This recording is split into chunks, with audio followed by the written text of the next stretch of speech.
स्वागत है आप सभी का फिर से एक नए वीडियो में। आज हम लोग जो क्वेश्चन छूट गया था पिछले वीडियो में उसका आंसर करते हैं। देखिए क्वेश्चन का अगला क्वेश्चन क्या बोला जा रहा है, in what way will the lovers remain united, मतलब किन तरीकों से जो लवर्स हैं, प्रेमी प्रेमिकाएं हैं, वो एक साथ रहते हैं। तो आप अगर इसका पोयम अच्छे से पढ़े होंगे तो आपको मैंने बताया था कि वे जो एक दूसरे के दिलों में रहते हैं वो कभी भी पार्टेड नहीं होते हैं, कभी भी अलग नहीं होते हैं, वे हमेशा क्या रहते हैं, एक रहते हैं। यानी कि इसका अगर आपको आंसर बोलना होगा तो आप क्या बोल सकते हैं,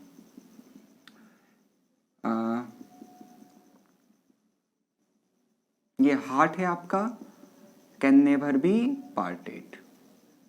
देखिए कैसे बोलिएगा, the lovers those who keep each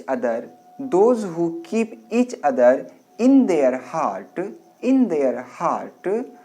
can never be parted and remain united. याद हुआ? एक बार फिर से सुनिए, in what way will the lovers remain united, मतलब किन तरीकों से जो प्रेमी प्रेमिकाएं होती हैं वो अलग नहीं होती हैं, एक साथ रहते हैं। तो इसका आंसर बोलिएगा, the lovers those who keep each other in their heart मतलब दिल, can never be parted and remain united. कोई दिक्कत? एक बार आप लोग मेरे साथ रिपीट करिए, दी लवर्स दोज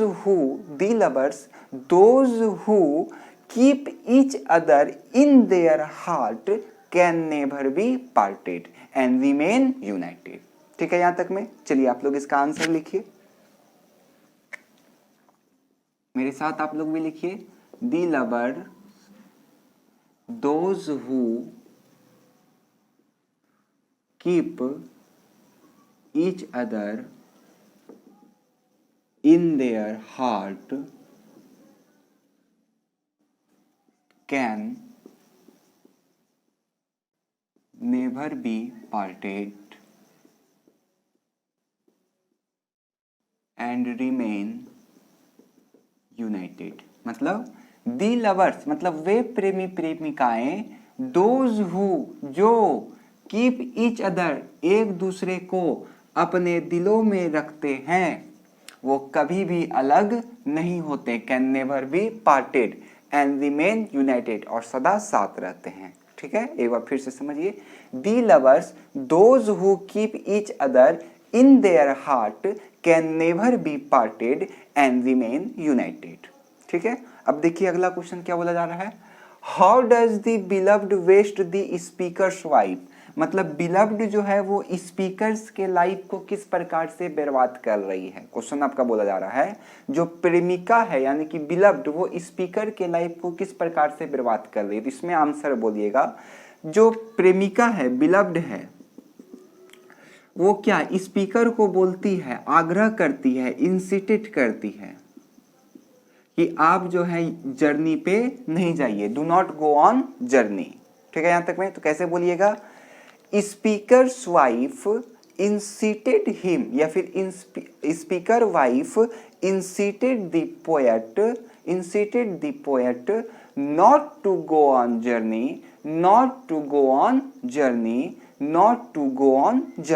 यहां तक में पहले आप लोगों को समझ में आया? एक बार फिर से समझिए, क्वेश्चन क्या बोला जा रहा है, how does the beloved waste the speaker's life, मतलब बिलव्ड जो यानी कि प्रेमी है, प्रेमिका जो है वो स्पीकर के लाइफ को किस प्रकार से बर्बाद करती है। तो प्रेमिका कवि से आग्रह करती है कि आप यात्रा पे नहीं जाएं, लेकिन अगर कवि यात्रा पे नहीं जाते हैं, जो कि उसका कर्तव्य है, तो वो अपने जीवन का बहुमूल्य समय को क्या कर देंगे, बर्बाद कर देंगे। तो इसको इंग्लिश में कैसे बोलना है आप सभी को, तो बोलिएगा आप लोग, the speaker wife इंसिटेड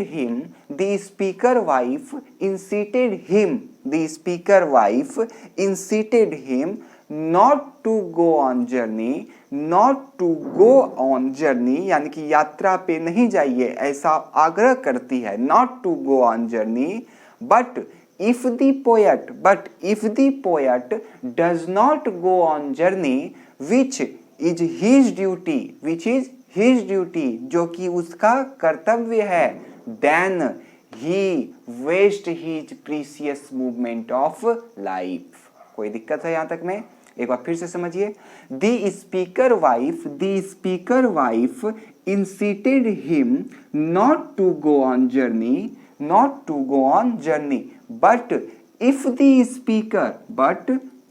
speaker not to go on journey, does not go to on journey, which is his duty, then he will waste his precious moment of life. कोई दिक्कत है यहाँ तक में? चलिए पहले इसको लिखिए आप लोग।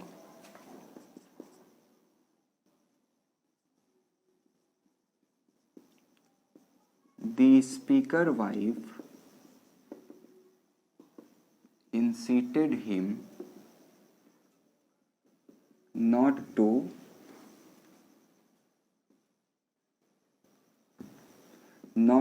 go on journey, but if the poet does not go on journey, which is his duty, then he will waste his precious time of life. देखिए एक बार हिंदी क्या बोला जा रहा है। The speaker wife incited him, यानी कि स्पीकर की पत्नी उससे आग्रह करती है कि यात्रा पर नहीं जाएं, लेकिन यदि स्पीकर यानी कि यदि लेखक यात्रा पर नहीं जाते हैं जो कि उसका कर्तव्य है, तो वह अपने बहुमूल्य समय, जीवन के बहुमूल्य समय को बर्बाद कर देंगे। ठीक है, यहाँ तक में क्या बताया मैंने answer? Speaker wife incited him not to go on journey, but if the speaker या फिर but if the poet does not go on journey which is his duty, then he will waste his precious time of life. कोई doubt? चलिए आगे question देखिए क्या बोला जा रहा है। How do singing and weeping affect by the speaker, यानी कि रोने और सांस लेने का किस प्रकार से प्रभाव पड़ता है लेखक के ऊपर, स्पीकर के ऊपर। तो मैंने आप लोगों को चैप्टर में बताया था कि जब स्पीकर की वाइफ रोती है तो कवि का जो ब्लड का जो कण होता है वो क्या हो जाता है? क्षय हो जाता है, और जो वो सांस लेती है तो उसमें हवा नहीं जाता है, बल्कि कवि का आहें खींचा चली आती है, कवि का सॉल खींचा चला आता है। तो इसको बोलना कैसे है?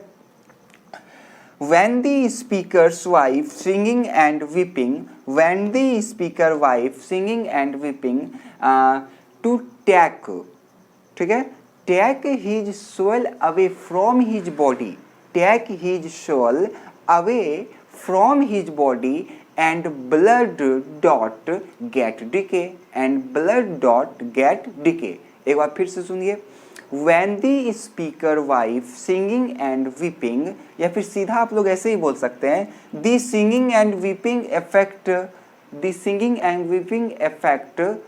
by the speaker wife, the singing and weeping effect by the speaker wife take his soul away from his body, take his soul away from his body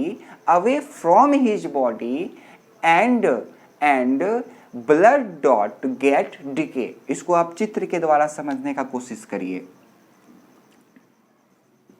ये आत्मा इसका निकाल लेता है जब वो सिंगिंग होता है, और उसका जो खून का जो कण होता है वो क्या हो जाता है? क्षय हो जाता है। समझिए, the singing and weeping effect by the speaker wife take his soul, ये पोएट है आपका, take his soul away from his body, take his soul away from his body and blood dot get decay, and blood dot get decay. एक बार फिर से सुनिए आप लोग, और आप लोगों को भी रिपीट करना है। देखिए, the singing and weeping effect by the speaker wife take his soul away from his body, take his soul away from his body and blood dot can get decay and blood dot get decay। चलिए इसका answer लिखिए फटाफट।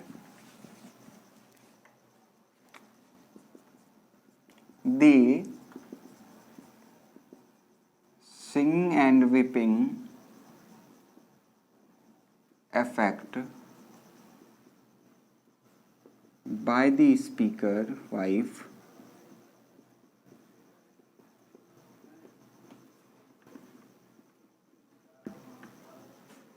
take his soul away from his body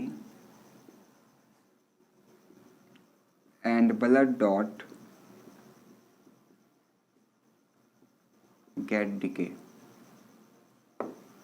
उम्मीद करते हैं कि आप लोगों को प्रश्न उत्तर सारा याद हो गया होगा, इस चैप्टर का सारा क्वेश्चन आंसर आप लोगों को याद हो गया होगा। अब हम लोग अगले वीडियो में इसका ऑब्जेक्टिव और समरी को करेंगे, ठीक है।